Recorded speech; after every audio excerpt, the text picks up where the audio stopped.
Hey guys, this is Tony. Sorry that I missed the morning train. I had to do a COVID test earlier today, so I want to apologize for that. But other stuff to do this morning, so I do apologize for that. But but the good news is Amtrak is gonna get ready to pass here. Here it comes. Oh my goodness. Yeah. We're gonna check out 63 here, leading this morning's 22. There it comes.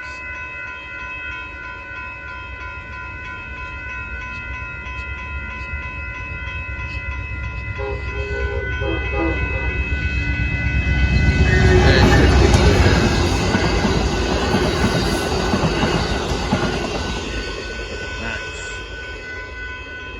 There we go.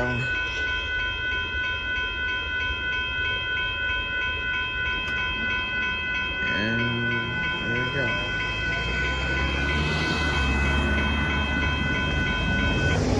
There goes Amtrak Texas Eagle 22 leading 63 and plus that really nice home show. And I'll talk to you guys later and have a great day. Bye bye.